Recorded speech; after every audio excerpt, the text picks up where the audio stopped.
Gorgeous. Kojima, the god, the goat. 10 out of 10. Game of the year right here. I'm ready. When I first saw Death Stranding revealed, I made multiple comments about the micromanaging, how it looked frustrating, and honestly felt I may not enjoy this game. I even tweeted this, where I said as soon as I saw Norman Reedus falling, because of the weight of the packages, that it was a wrap. Meaning I'm probably not going to like this. At least that's what I thought. Now that I have played and beaten Death Stranding, I can now see and say that I just really looked at it all wrong. I focused so much on the micromanaging, the packages falling, and on top of that, I anticipated a convoluted story, to the point where I did not even pay attention to what kind of gamer I even am. Have I ever stayed up late at night playing RPGs and collecting things for a trophy? Yes. Have I ever stayed up even longer after saying, just let me get this one more thing? Yes, many times. And also, have I ever went on one more traversal-filled mission just to see what is beyond that mountain? Hell yes. That sense of reward and accomplishment and feeling good about just getting that one thing done, that's the best way I can describe my experience with this game, because that's what it's made of. That's what it's full of. That's the entire experience. When you're not watching cutscenes anyways, it's about doing that one more thing. The funny thing about Death Stranding is that it's exactly what I thought it was going to be when it comes to the traversal and the core gameplay. You play as Sam Porter Bridges, and you work for Bridges to deliver packages. You deliver these packages to different areas of America in order to reconnect it to an online network and restore connection among its people. You travel by foot or by vehicle, and you upgrade your tools as you go, from better boots to better suits, in order to go faster and carry more weight. You can even have floating carriers that hold more packages. You can send bots to deliver small mission items for you, and all the while you're engaging in the story to carry you forward. Weight does matter, by the way, just like I thought. The more packages, the harder it is to balance your weight as you cross over different terrains. And going from point A to point B isn't always a walk in the park. You have to plot and you have to strategize using the map on how to get there with all of your packages in one piece. It's not always the case, too, that you can cross over a river or a mountain in your own way or how you see fit. Sometimes the water is too deep, or the hills are far too steep or bumpy, and you will have to find another way through. And this could mean using different tools or just finding a whole different route altogether. Sometimes the travel is made easier by a vehicle, and sometimes not. Many factors can play a part. For instance, if I had to traverse in and around a snowy mountain covered in rocks, delivering a delicate package, I felt walking was way more suitable because I could take it slow, I could take my time, and I could balance the package properly. One or two bad moves on a bike could easily fail that mission, whereas another mission may want me to deliver a package as fast as possible and the terrain isn't so bumpy, so then a bike would be more suitable then. I honestly thought I wouldn't like all of this planning, all of this strategizing for something so basic as walking and traversing somewhere. But it turns out I loved it. In fact, I found myself a bit disinterested when the terrain was flat and easy to get through. When it was bumpy and rough, I was way more engaged and kept on my toes. So when I say walking takes the most concentration, it really does, especially in the first few chapters. I started to see very early on that this gameplay loop of plotting my route, readying the right tools, and making it from point A to B and sometimes C, D, and E really clicked with me. From the beginning, I was engaged in this gameplay loop, and it never really got to the point where it was overwhelming or I felt like I had to have every single tool. Once I was out there and getting from point A to point B, it wasn't the end of the world if I was missing something because I wasn't really alone. From what I had seen in the Death Stranding trailers and reveal, all of that traversal and weight management is true.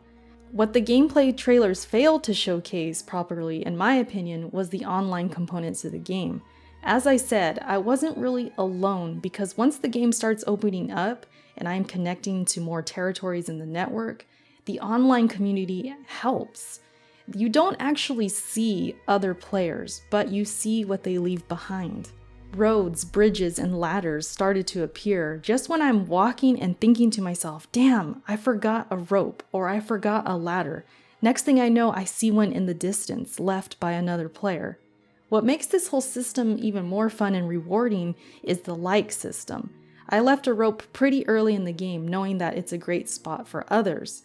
Next time I played, I was shown that the rope had hundreds of likes, and that number just kept growing and growing. The online component to this game is so underrated, and it adds a lot to the experience in my opinion. You also receive likes in the game from NPCs and characters in the game, even BB.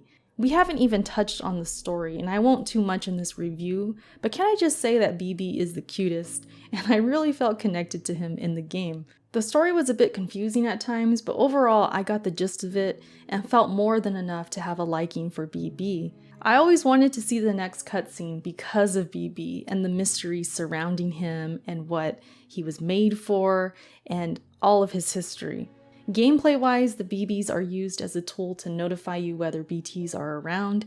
BTs are essentially ghosts, stuck in limbo as dead but in the world of the living, and they show up during random parts of the game, whether it's missions or just in random spots in the world. Once I entered a BT-infested area, I had to make a choice, either haul it and run out of there, or slow down, hold my breath, and hope they don't catch me. There's also stronger BTs that are in the form of boss fights. They weren't that difficult, but I felt this was when the game was the most clunky and frustrating. Because of all the tar on the ground that just appears, it's very hard to move around, and that would sometimes get me hit by the boss, and then I would drop all my packages, my vehicles would get swallowed up. That's all pretty frustrating when you're really trying to just get out of there and get on about the mission. I definitely had my share of frustrating moments in this game, including these boss fights, for those reasons. There's also human enemies which are called mules. These guys are really only interested in packages that you are carrying, so if you cross into their territory and trigger a signal that lets them know you're there, they will engage you and try to steal your packages. You can either take them down with stealth, which I really enjoyed doing, or you could run away, or you can engage with violence by punching them or using weapons such as bolas and assault rifles. What I found interesting is that as I upgraded my weapons, so did they. So it became more important to be prepared weapon-wise whenever encountering these guys later in the game. There is a mission that involves the mules that I wanted to share with you guys because this was the moment I felt where I realized the game really clicks with me. So this is what happened, all right? I was making my way to one of the mules' territory. It was a farm where an online player set up a post box for me to deliver some guns. On the way there, I see this generator that another player had built, and I noticed I could upgrade it with metals and Cairo crystals, which are items that you can pick up throughout the world. I noticed that, but then I just kept on with my mission and going to the farm. So I decided to go stealthy and, use my radar to scan. And then I realized as it scans that it is full of metal at this farm. They have a lot of it. So I'm like, okay, I'm going to steal their metal and I'm going to bring it back to go upgrade the generator. So I'm, stealthing my way through. I take out a couple enemies and then I deliver the guns. After I delivered the guns, a couple mules spotted me and then they started to attack me. And after I took them out, punching them and doing whatever I have to do, I run to a truck because I noticed a truck for the first time. And I'm like, let me see if I can take this truck and get out of here. And so I get in the truck, and as the mules are starting to keep, attacking me, I run them over and then I take as much metal as the truck can fit. It was awesome.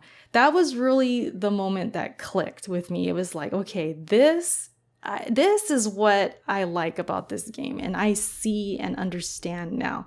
That moment right there, that mission, and how I just sort of improv'd it and made it turn into something that I did not anticipate, that was awesome. My only complaint when it comes to the mules, it's really the same as the BT bosses, and it's that the combat is a bit clunky, and it can feel frustrating, especially if they do hit you with something, they shock you, and your packages go everywhere. That can be frustrating. And the thing is, though, when it comes to this game, as frustrating as things got, it never pushed me away from playing. There were more than a few times where I fell off a mountain or the BT, made me lose my packages or whatever happened, but I still always got back up, went back and collected the packages, and I delivered them and kept on. And so, yeah, as frustrating as it got, I never quit. It just felt like those moments of frustration actually pushed me to want to do the missions even more. And if you know me, you know the kind of gamer I am. Overcoming and taking down something that beat me before is huge for me. And that makes me want to play a game even more. If I'm already feeling it in any kind of way and you put that on top of it, I like that stuff. And even though it is frustrating, it's like addicting at the same time because I want to get it done even more so. I even said in a joking way during my streams that Kojima is a genius in this way because he did something here with this gameplay loop to make it addicting. And speaking of him, how did we even get this far in the review without mentioning him? I haven't played a lot of his games, right? So I don't know all of his work, but knowing what I do know and playing the little amount that I have of him, this game reeks of Kojima. From the metaphors to the character development to the convoluted kind of story. Even though I did get most of it, some of the lines of dialogue as well, it's very Kojima. But I gotta give him credit for that because it is enjoyable. I thought the story was good, but also just for the gameplay loop. I swear there's got to be a science to it. Something's going on here to make it click this much. And when it came to the story, as I said, I enjoyed it. I always looked forward to the cutscenes, so I could see what happens next. And I didn't think it could get more interesting, and it would. It really would. It would take me on a turn that I didn't think was going to happen. And I kept wondering, how is this going to end? Is it going to get better? And it usually did. I felt like the story is enough to really keep pushing through, even if you do feel like the gameplay can be frustrating and whatnot. Because once you get those packages delivered and you trigger cutscenes, it's very satisfying and rewarding. As for the characters, I thought they did great. Mads, for example, people kept telling me, to wait for it. He's going to get amazing. He deserves a nomination for best performance. And I kept waiting for it. And then by the end of the game, I understood. Yes, he did a great job. Also, Norman Reedus, I thought was decent. I mean, he really is just Norman Reedus, plain Norman Reedus. But he did a great job as far as me caring about him and his connection to BB. So I thought that was very important. And the other characters as well, the other actors and actresses, I thought did really well with their voice acting and just how they're portrayed and these, with these graphics and this character models that they have in this game. It's just so wow. The graphics, I'm speechless sometimes. Like, it was a beautiful game. Even the terrains and the world itself. My only real complaint with the world and the terrain and traveling through America is that I wish it felt more like America. I wish there were more, land marks and stuff like that. I know it's post-apocalyptic and really sometime in the future, but I wish there were little hints of, oh, this was, this certain landmark, or this was this certain statue or mountain or something like that. I do wish we could have seen something to know that it's familiar, But even so, as it is, it's beautiful. I mean, the graphics in this game are just something else. I could just imagine on PC. So you guys waiting for PC, you're in for a treat. And of course, the dialogue, the story, it was really well done. Besides a couple questionable, cheesy lines, I really liked the dialogue, and I felt like the payoff in the end was really good. Like I said, Death Stranding can be frustrating, but overall in a weird way, and I hope I explained it in this, it plays into the addiction of wanting to complete missions even more. The beautiful terrains were awesome, as well as the music. I loved the music in this game, and it always seemed to come at the best times. You know, you just got over this mountain, it was a hard journey, and as you start traveling down the mountain, a song just hits. Okay, Kojima, okay. I got my pillow back here. Hold on, I gotta get this down now. I gotta not fall here. This music though?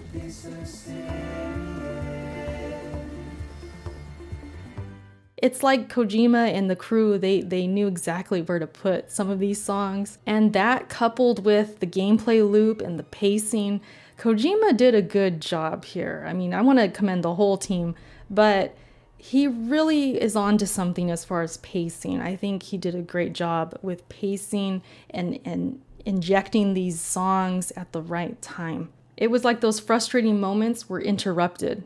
And it just kind of cleared your head. It got you in the mood to keep on going, and it just felt relaxing. And that's the thing about this game. It was very relaxing, before bed kind of game. Like this was like the game that would, you know, settle me down after a long day. I would play a few hours and then go to bed, and then I would have really weird dreams thanks to this game. And yeah, and then I'd wake up and want to play more. And I think at the end of it, you know, like I said, there was frustrating moments and it's not perfect, but in the end, I enjoyed my time with this game. If I have said anything in this review to make you feel like you want to play it, definitely let me know in the comment section. I hope I did. That was my intention, to just kind of give you my experience and how far I've come and what I'm thinking now that it's over.